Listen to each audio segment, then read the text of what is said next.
Hey, friendo, Steve here. And Larson. And welcome back to Going In Raw Countout. It's Saturday. This is the day before WrestleMania. Whoa, man, how about that takeover last night? Something else. We haven't even watched it yet, but it's going to be spectacular. Wow, we're recording this on Tuesday to get ahead of ourselves. So we don't have to work even more this weekend. Yeah, but I imagine that takeover is probably pretty great. Maybe best ever. I don't know. Can't believe somebody actually died on that show. I don't think that happens, Steve. I really hope that. I hope now that I said it doesn't happen. Yeah, Do you get freaked out about that? Like watching some of that stuff? You're like, man, I hope. I did think about this last night that, the main event of any particular show, particularly the large show like WrestleMania, what if someone got badly hurt during the main event, early on the main event? That'd be terrible. That would be horrible. That'd be terrible. I mean, this year it's okay because of the triple threat. There's still two people to have a match. It'd still be pretty terrible to. What would happen though? Let's say Becky was supposed to win, and she gets hurt. She gets massively hurt, like huge head wound, and like she's out. Yeah. And then like Vince would be like, "Oh, I guess we're just gonna go with Charlotte or Ronda." Well, depending on what Ronda's gonna do after Mania. They're both gonna get booed. You think on the fly they can turn into a babyface versus heel match instead of because they're like basically two heels? Yeah. Yeah, maybe. Charlotte's good enough. Yeah, she could do that. Turn, yeah. She's great. Or turn. Anyways, we're talking about WrestleMania main events. You know why? Because we're weird. We're talking about injury stuff. But also because it's Mania season. Mania's tomorrow. We're doing our live reactions. But also this year, of course, first time the women are main eventing WrestleMania. It's fantastic. Yes. Hot story. Great go-home segment on Raw this past week. Fantastic. But it got us thinking. It's Mania season count-out. Main event. Which main events should have main evented WrestleManias in the past? Which matches instead of main events that did main event? What matches that were on during a WrestleMania should have ended their particular main WrestleMania, as opposed to the match that actually did end? Right. Yes. Exactly. So, for example, a match that definitely should have main evented WrestleMania 30, Daniel Bryan. Without a doubt. All the titles, the world titles were in that one. Yes, his story was the hottest one. Indeed. No doubt. That should have main evented. Zero doubt. But we found 10 where there's maybe some doubt, if not clear-cut proof, the match that main evented should not have main evented. I'm a bit more clear-cut than others, but that's why we do this. And then we let you guys decide. Discuss. Talk about it or whatever you want to do. So we're going to go ahead and run through these. Number 10. 10.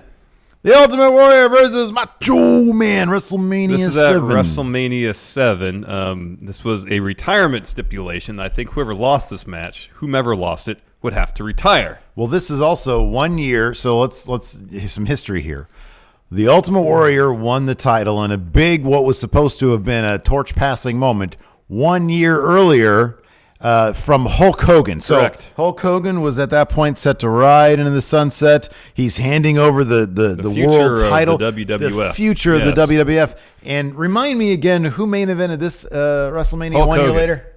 Hogan did against Sergeant Slaughter. The man who took the title from Sergeant Slaughter took that title from the Warrior. Yes. Ultimate Warrior. Yeah. What? Yeah. That's crazy. Yeah. That's crazy. It's pretty ridiculous. And then the SummerSlam following this, I think is when Ultimate Warrior said, I want a lot more money. I'm not going to do it. Yeah, and then Vince said, yes, okay, cool. And then no, you're gone. And then boom, you're fired. Yes. But at this point, Ultimate Warrior was in a feud with the Macho Man. And we all know the Macho Man, that guy he could put on a great match with anything, including the Ultimate Warrior. Yes, because Ultimate Warrior was known for many things, most of them pretty lousy. Yes, correct. One of those things was his wrestling ability. Very lousy. Yes. Very lousy. Yes. And it's funny because in doing research for this show, we just a little while ago, we watched the match. We watched this match, and then we watched right after it Macho Man versus Flair, a guy who's very well known for his in-ring ability as being the opposite of lousy. Very good. Very good. Excellent. Exactly. And in this, it was like Macho Man basically, even Macho Man walking on eggshells, having to I feel like when you're in a match with the Ultimate Warrior, you have to it's not a delight. You simply have to deal with being in a match against the Ultimate Warrior. Here's the thing. If you can bring the Ultimate Warrior to a decent, enjoyable match, that is a feat. And yeah, this match is wildly overbooked. Sherry Martel is involved a lot. Yeah. Apart from the finish, which is a bit lame, It is a fun match. Yeah. It's really fun. The Yeah. opposite of the main event, which is Hogan Slaughter, which is a snooze fest. Yeah. The highlight of that match is Hogan bleeding all over the place. Right. And then he takes a chair shot, immediately starts pouring blood from the head, and then it's Hulk out, boot, leg drop, Hogan wins. Neither Slaughter nor Hogan were known for Their in-ring prowess. their in-ring ability. Neither of those guys can bring anybody to a 5-star So match. you really don't want to watch 20 minutes of them trading rest holds. Whereas No. this match was more or less nonstop. Yeah, and like you said, it was overbooked. The Ultimate Warrior, he didn't have much by way of stamina. He was a strong guy. He had some strong on him. He had some muscles on him. Well, they did an interesting and maybe creative way of giving the Ultimate Warrior some rest when the Macho Man hit 5 elbow drops on him. It allowed, Warrior he could just basically take a nap. A bit of a respite. And then, of course, unfortunately, he kicked out. Because he didn't actually sell any of those elbows. No, he just laid there. He just laid there. And then kicked out after the 4th or 5th. But then he delivered his finish. Press slam, Warrior splash, Macho Man kicked out. Yeah.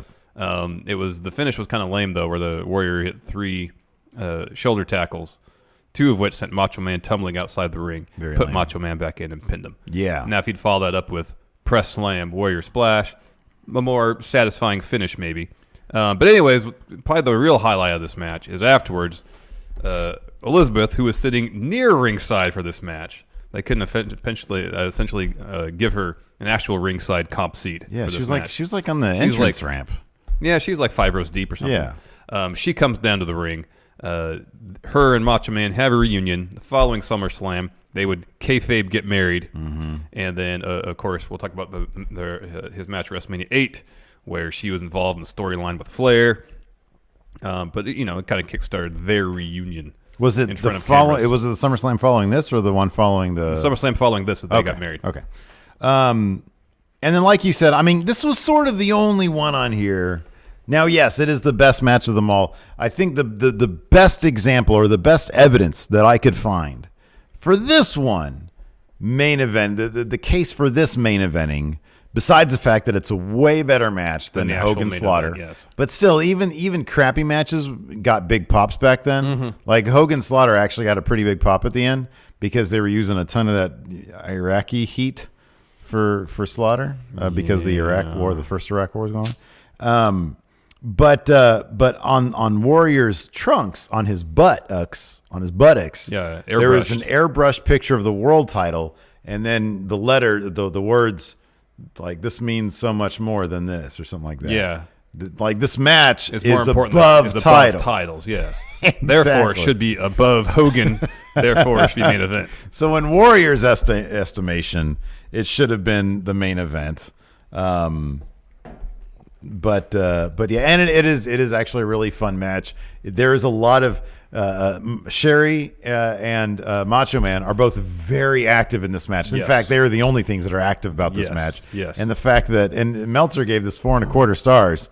I'm not sure I would have given it that many potatoes. However, I'll agree it was a much better match than that Hogan Savage 20 minutes and of nonsense. It really, if the finish had been better, it probably would have ended in a more satisfying fashion. Yeah. Just to see 3 shoulder tackles, especially when Macho Man drops 5 elbow drops on the Warrior and kicks out with ease. Yeah. You think a shoulder tackle is not a huge deal. Yeah.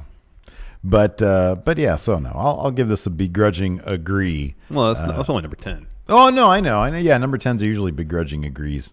Number 9. 9.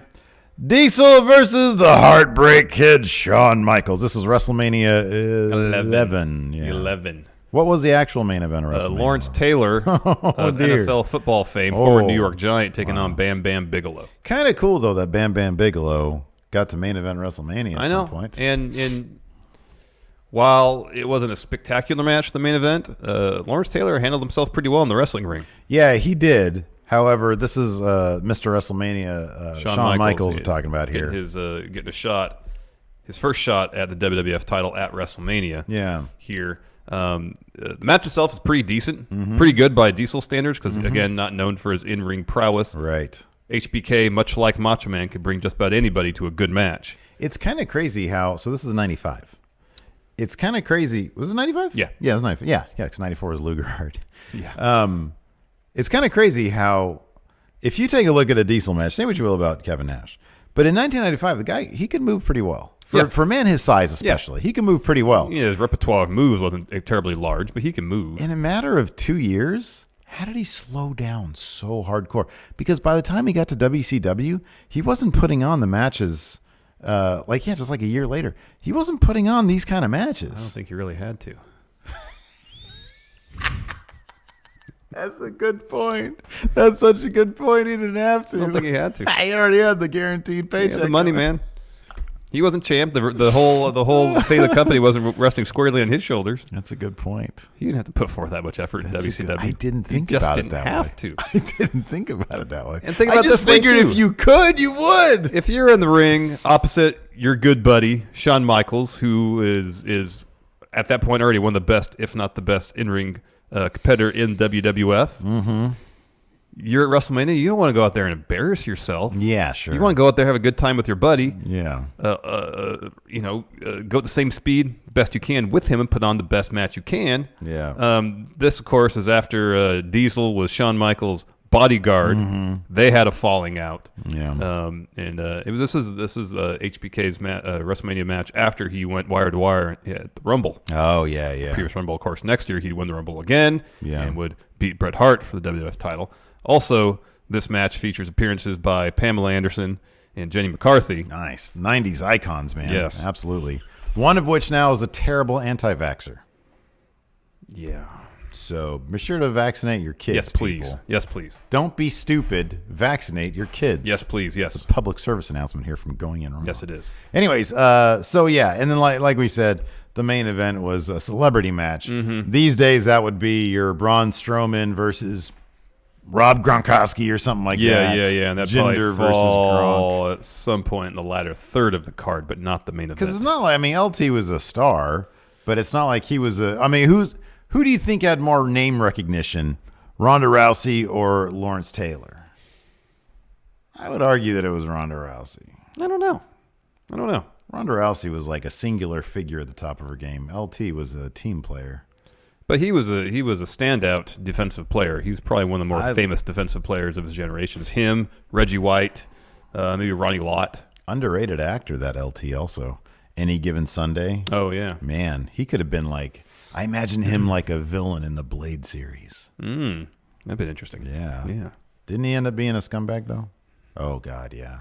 Man. Oof, ouch. Anyways, McMahon sure can pick him. But, yeah. And this was Diesel versus HBK, obviously, is for the title as well.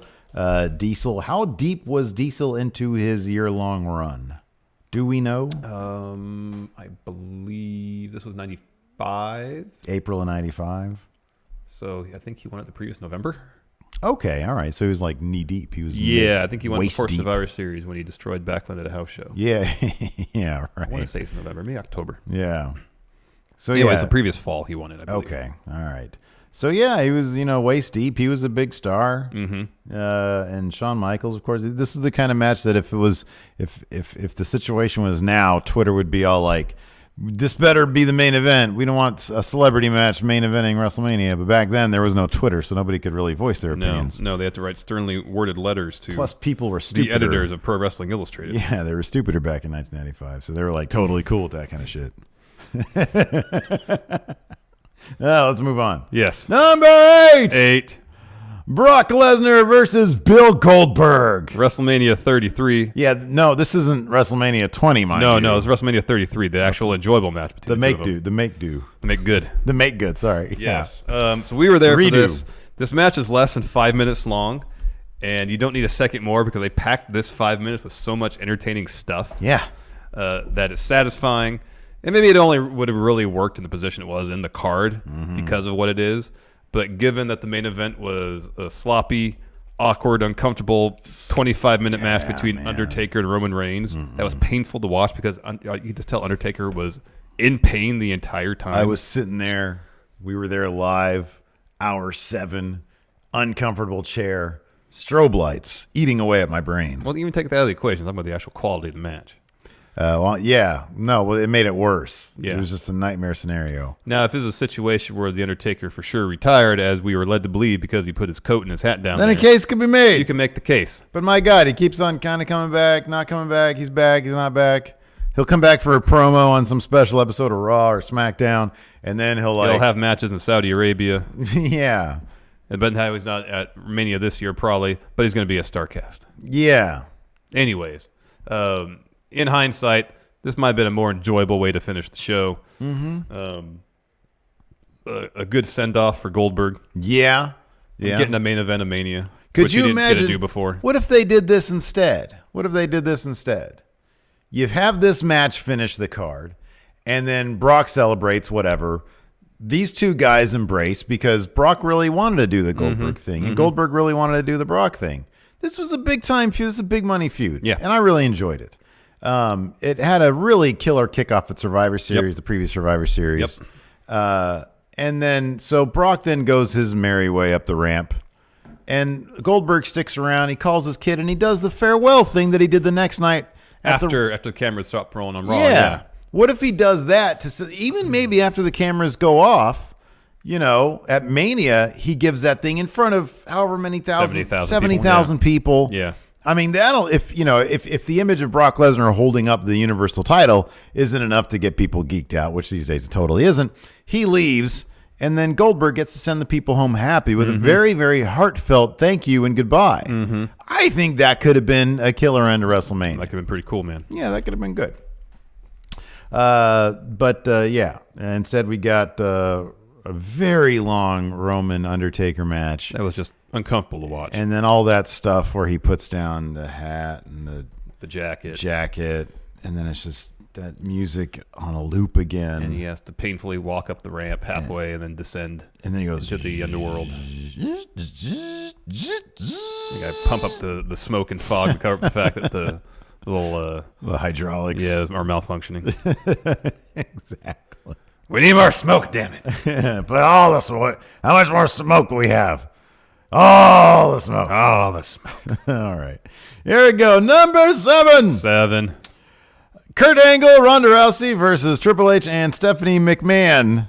WrestleMania last year. Yeah, last year. 34. Main event last year was Brock Lesnar versus Roman Reigns in a ridiculous infinite finisher match. That match was terrible. It was awful. That match was horrible. Even take out the fact that Brock retained in somewhat surprising fashion, it just wasn't an interesting match. There was no story. It's just finish. Whereas this match had a story. It was entertaining. This match was so much fun. It was tons of fun. We had some intergender wrestling. Yeah. Yeah, this match was great. It was overbooked, but it was tons of fun. Yeah. And, I mean, great. I know they couldn't sort of... I mean, you could... Also, you could have had the first time women were in the main event of WrestleMania, and then transitioned to the first ever women's only main event at WrestleMania. So you're doing the making history thing. You have a huge name in Ronda Rousey. Kurt Angle's a big name. You got the heads of the company in this match. That is, I mean, the only worry would have been, what if it was a huge stinker? What if Ronda Rousey was not ready for prime time? That's a concern. That might have been a concern. But then again, the main event as it was a stinker. Terrible. It's awful. That was awful. This was a very fun match. I remember watching this. We were dealing with our stream issues, which hopefully will be a thing of the past. Yeah, we have actual internet now. Come tomorrow. This was a lot of fun. It was a lot of fun. Do we have anything else to say about it? No, it was just really fun. Yeah. It was probably the most fun, maybe if not the most fun match in the entire card. Yeah. It was a bit of an overbooked mess. But it was tons of fun. What year was it? 31 was the year that Rollins cashed in. Yeah. That was the year that Sting fought Triple H. That was an overbooked mess, too. That was a lot of fun, too. Triple H can have fun matches. I hope he has a fun match tomorrow against Dave Bautista. Yes. Yeah. Yes. I'd like that to be overbooked. That'd be something Bring else. Orton out. Bring Flair out. Bring Flair. Yeah. I don't know. That's all I got. Orton already has a match. Stephanie. Maybe Orton will be indisposed. You can just do a couple. You can just do a couple things. All right. Maybe. Number 6. 6. Charlotte versus Becky versus Sasha Banks. WrestleMania 32, the original main event, or the actual main event, was Triple H versus Reigns. Talk about a stinker. Yeah, that was a crap match. 28-minute stinker. Yeah. This match, tons of fun. Plus, earlier in the show, they ditched the Divas title, debuted the WWE Women's title. Beautiful looking title. Yes, gorgeous looking belt. Lita unveiled it. It would have been a real strong showing to not only unveil that title at that show, but have that match main event the show. Yeah. And it was one of, if not the best match of the entire card. Nobody would have complained if they did that. No. You know? No. These are all big names coming hot off NXT, where they revolutionized the women's wrestling. Yeah. I'm trying to pad this episode out, man. No, it's fine, man. So wait, what actually main event is this one? Oh yeah, Triple H versus Roman Reigns. Yeah. You know, I'll, in defense of that, Storyline wise, I understand the point of Triple H Reigns main eventing. I mean, it's kind of a no brainer. They did that. Yeah, however, they couldn't have known that was going to be a terrible match. Well, that and then Triple H really did the program no favors by crotch chopping all over the place. People are going to cheer for crotch chops. He wanted to be the cool heel when he should have been the vicious heel. He doesn't like being. But you know what? Even then, if he was vicious heel and beating the hell out of Reigns, people would have popped for that. Yeah, I know. He was kind of in a no-win situation. He had to be a sneaky heel, and he's just not a sneaky heel. Though I mean, the way that storyline worked was Roman Reigns being the guy. Like that's exactly what it was. Triple H really needed to be the chicken shit here, and he couldn't. He was never a chicken shit heel. He was a bully heel. He was a manipulative heel. Never a chicken shit heel. Was he kind of chicken shit in Evolution? Because they had people he had his back. Oh, when no, when you're right, and then the tail end of that, when he was taking on Batista, maybe a little chicken shit. Yeah, but not like a Jericho chicken shit. No, not like Seth Rollins. Right? Yeah, not like a Seth Rollins chicken shit. Yeah. So yeah, if he was that and Reigns kept on beating him up, then people would have popped for that. Yeah. But Triple H is kind of not in his nature. He likes to be the Motorhead guy. Yeah. He wants to be out there cross chopping, tell people to suck it and all that stuff. Yeah. Exactly. Get the sledgehammer out and beat people up with it. People are going to pop for that. Yeah, people love that. When people have issue with Roman Reigns being pushed to the top of the card, anytime someone starts beating him up, people were getting excited about it. But this was April of 3 years ago. Yeah. Just go back to the previous December or January when Reigns beat Sheamus for that title in Philadelphia, and the crowd erupted. Yeah. And he beat the crap out of Triple H. Yeah, and he beat the crap out of he punched Vince. And he punched Vince, yeah. I mean, it's weird that they got away from that so quickly. Yeah, in a matter of 4 months, they did something that was working wildly. For some reason, Dean Ambrose got involved in all that. Yeah. He was front and center. Roman was pushed to the background. Yeah.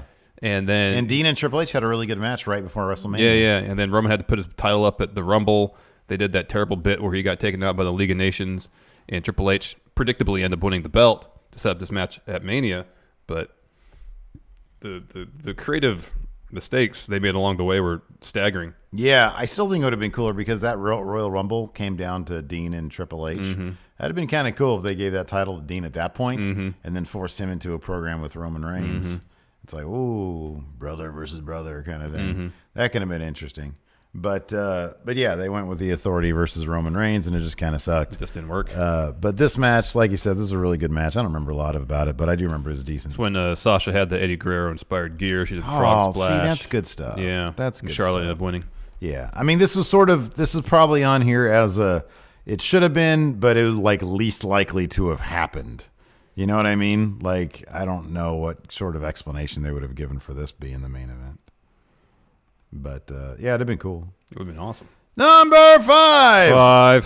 HBK versus Ric Flair. WrestleMania 24. The match that did main event, from my recollection, is pretty good. Undertaker versus Edge, where Undertaker beats Edge for the championship. God, I don't remember anything about that. This is Ric Flair's last match to the WWE. Oh, this is killer. This is killer stuff. As we just see a couple years later, HBK's retirement match against Undertaker was the main event of the show. Yeah.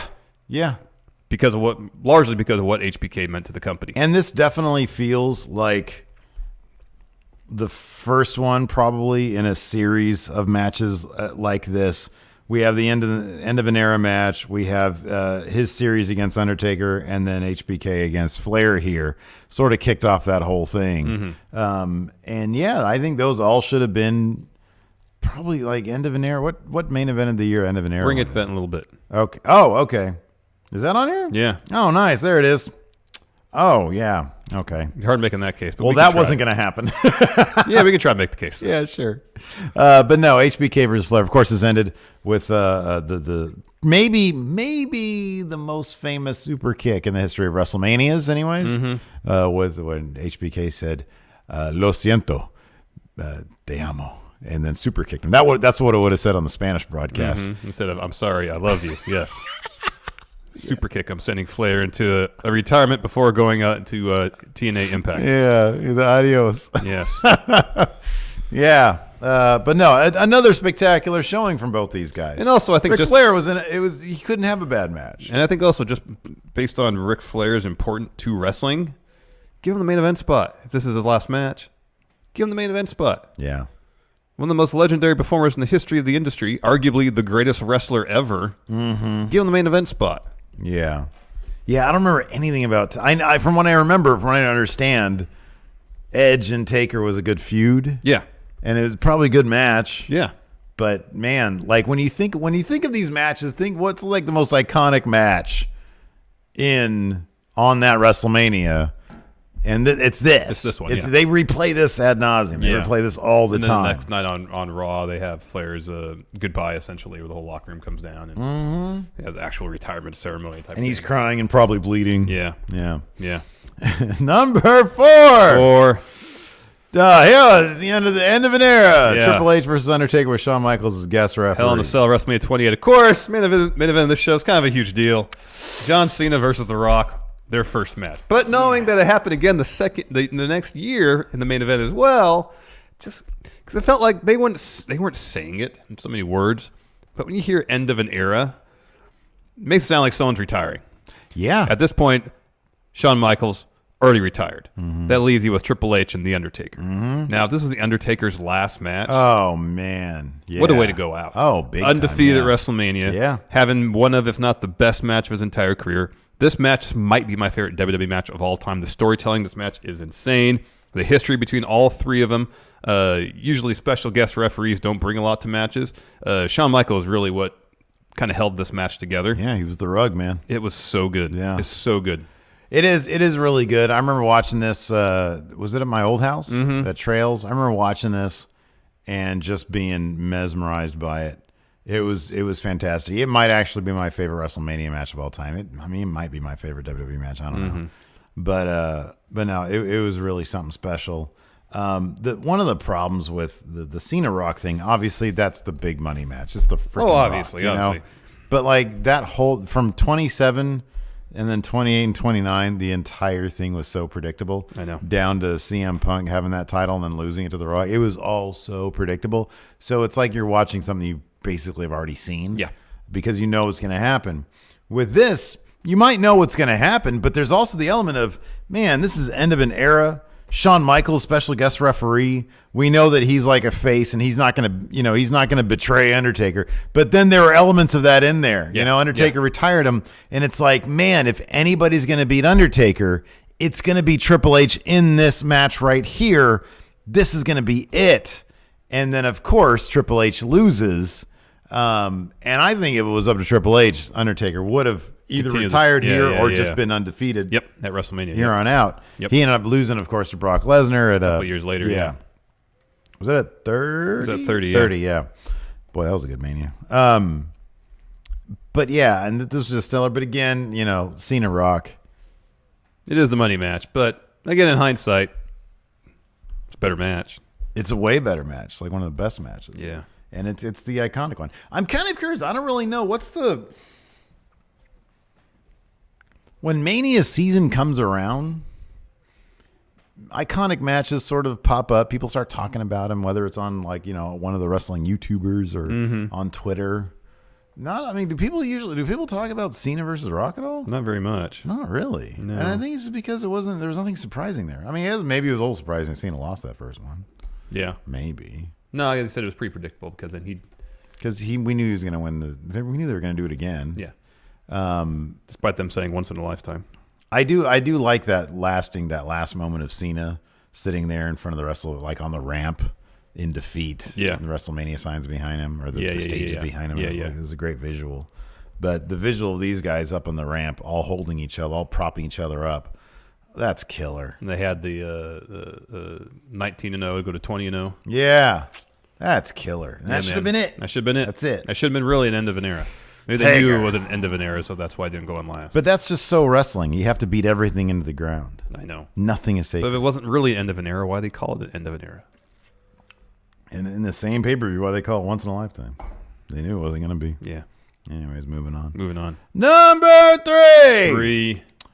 Stone Cold Steve Austin versus The Rock, WrestleMania 19. Now, the main event of this show, Brock Lesnar versus Kurt Angle, is fantastic. Oh, yeah. It's for the title. Totally understand why it was the main event. This was Steve Austin's last match in WWE.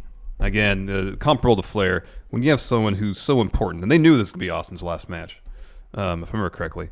When you have that's so important to wrestling, to the company, and this is their swan song, just put it on last. Yeah, I know. I agree. No, I agree totally.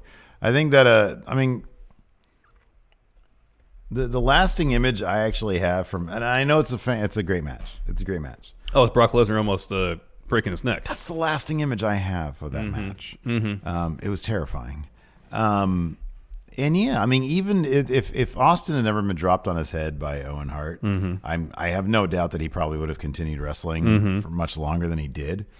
But this is Rock and Austin, and this is only 2003. That's not that far removed from when they were still like top guys. Yep. So it is kind of interesting that they didn't have this go on last. The lasting image I have of this match, of course, is after The Rock finally beat Stone Cold at WrestleMania, he sits there and he talks to him. And I forget. I think Rock has mentioned kind of what he says to him in interviews after this. But you could just imagine the history of these guys, how high up on the totem pole they were. It's almost kind of fitting that they didn't main event because they're both, you can tell there's Rock, obviously, with his lineage. Austin, obviously, a traditionalist when it comes to wrestling and how things should be done. Yeah. It's almost kind of fitting that the new talent are in the main event. Especially since this is Stone Cold's last match, The Rock moving on more and more to Hollywood. Yeah. So in that sense, I understand it. Yeah. At the same time, but still, these guys are, boy, they still had a lot to offer.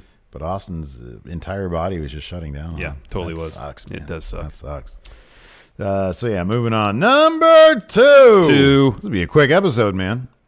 Macho Man versus Ric Flair. This one's from WrestleMania 8. And the match that did main event was Hulk Hogan versus Sid. Nothing on the line. So, okay, technically this was a co-main event.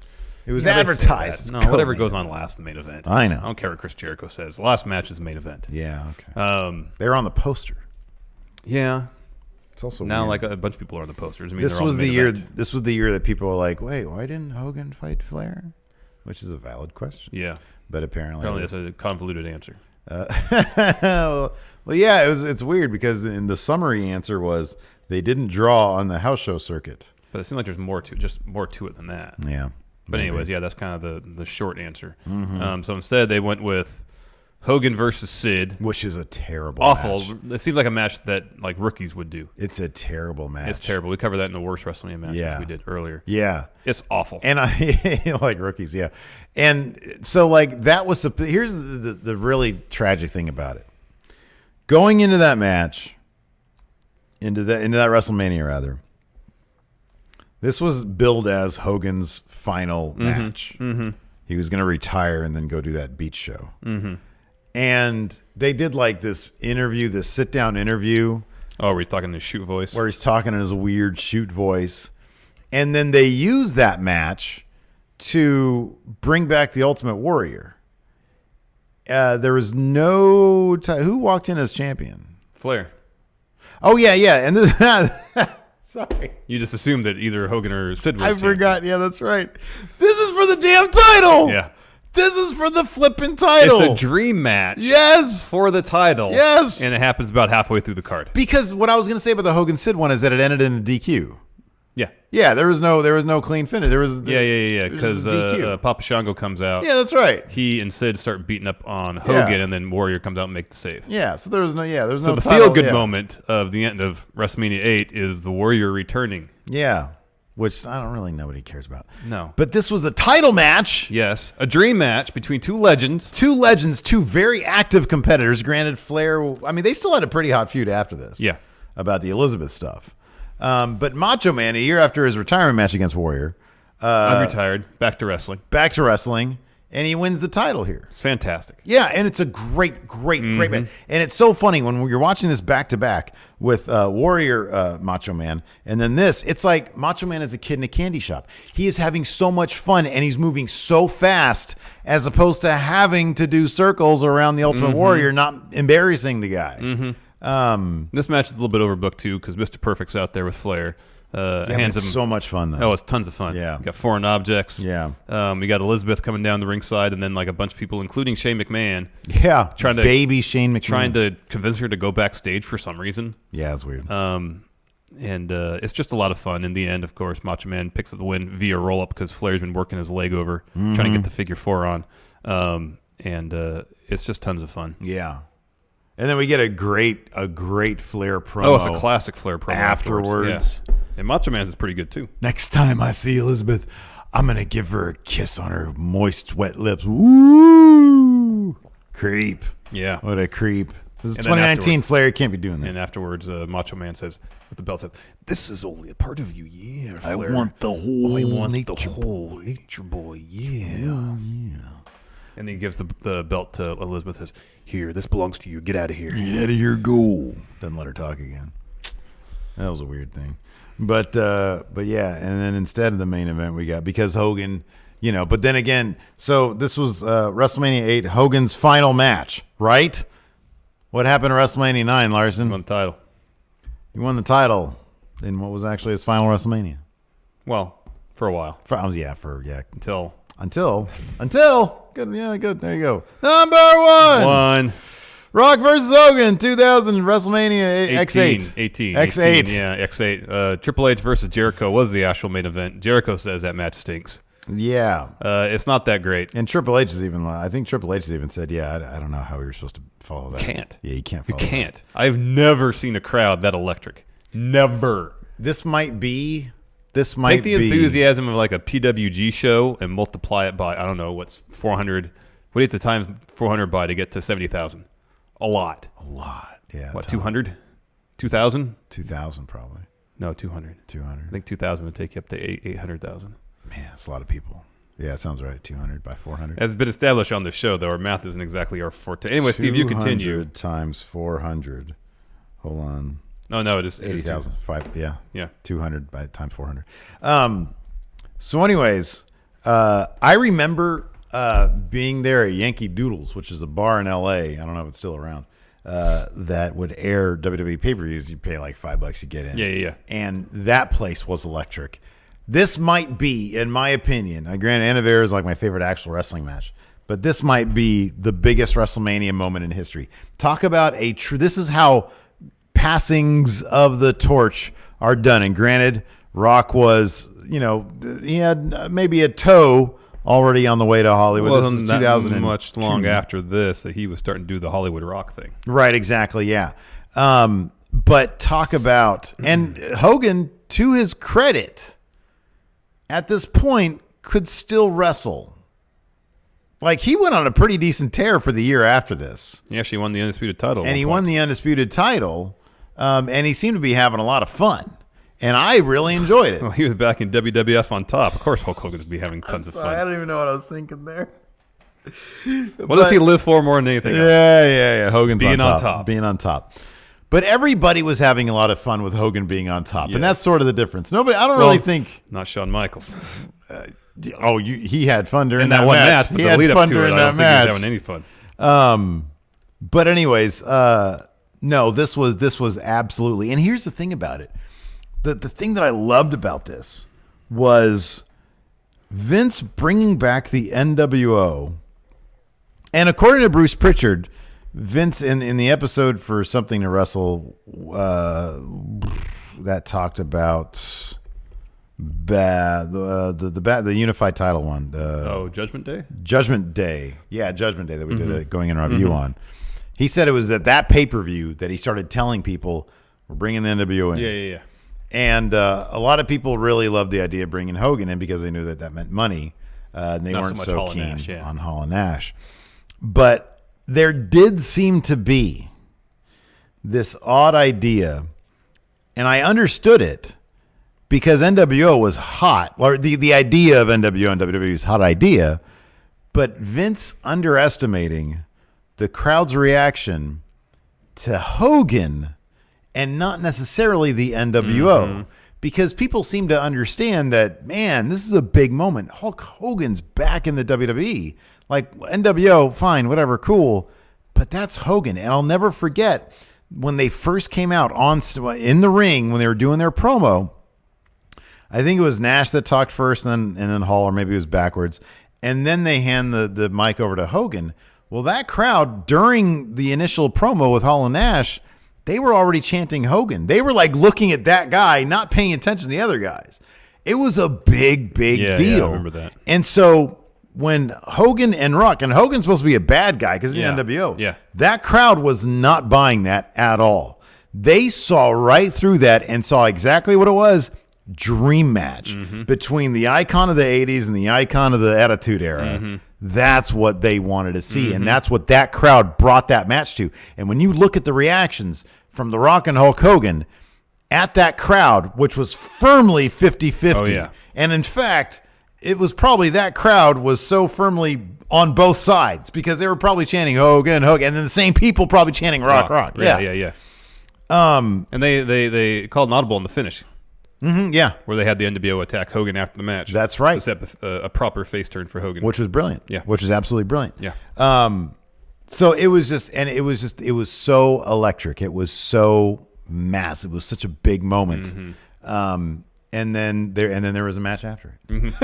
Yeah. How do you follow that? How do you follow that? Was that a straight? I forget the Jericho Triple H match. Was that Hell in a Cell? Was that a cage match? No, that was a straight up match. Yeah, the Hell in a Cell one was a different pay per view. Okay, all right. Yeah, boy, oh boy. How do you? You don't. You can't follow that. You absolutely cannot. But I'm wondering, to a certain extent, I don't know if you can anticipate. There's 2 matches after that. You had a women's match after it. Yeah. 6-minute Jazz versus Lita versus Trish Stratus, and then was it 18, almost 19 minutes Triple H, Chris Jericho. Oh, that's right. Stephanie was with Chris Jericho. Yep. But man, yeah, nobody could really tell how hot that was going to be, and then it happened. It was like, oh yeah, okay. Yep. Oh yeah, I forget. You have The Rock and Hollywood and Hulk Hogan in a match. Of course, that's going to be. I know. Icon versus icon. Icon versus icon. Yeah. So yeah, that's the big glaring. Oh my God, that's definitely the top match, and it's kind of interesting because. Again, on the Pritchard thing, I believe it was when he was talking about Judgment Day. When he was talking about all that stuff, he said, the number one, if I recall correctly, Vince saw, when they were talking about, Jericho being the first guy to be undisputed. Yeah. Pritchard was saying, well, that was sort of third on the list of priorities. Yeah. It was all to set up a story for Triple H to beat him. Yeah. Yeah. And then it was like the NWO. It was Rock, Hogan, something for Stone Cold. Yeah. But man, Rock Hogan really, that just trumped everything. Oh yeah. So interesting stuff. Anyways, let us know your guys' thoughts in the comments below. Of course, they're on the Twitter at Real Going In Raw. And then tomorrow, 2:00. 2:00 Pacific, 5 p.m. Eastern. 9 or 10 Brexit. Yowza. Boy, you guys are in for a. It's gonna be a long day. Some of them, Wayne Maker and Alex C. They need some of those Red Bulls that we got. Yeah, we should mail them. Absolutely. Send them FedEx if they get there in time. Not going to get there in time. Probably not. Anyways, thanks so much, everybody, for watching. We appreciate it. Till next time, we'll talk to you later. Goodbye. Be a part of Going In Raw today at patreon.com/Steve and Larson. Starting at $1 a month, you can enjoy Going In Raw ad-free, gain access to the daily 30-minute Going In Raw post show, exclusive merchandise, and so much more. Support Going In Raw today. Click the link in the description.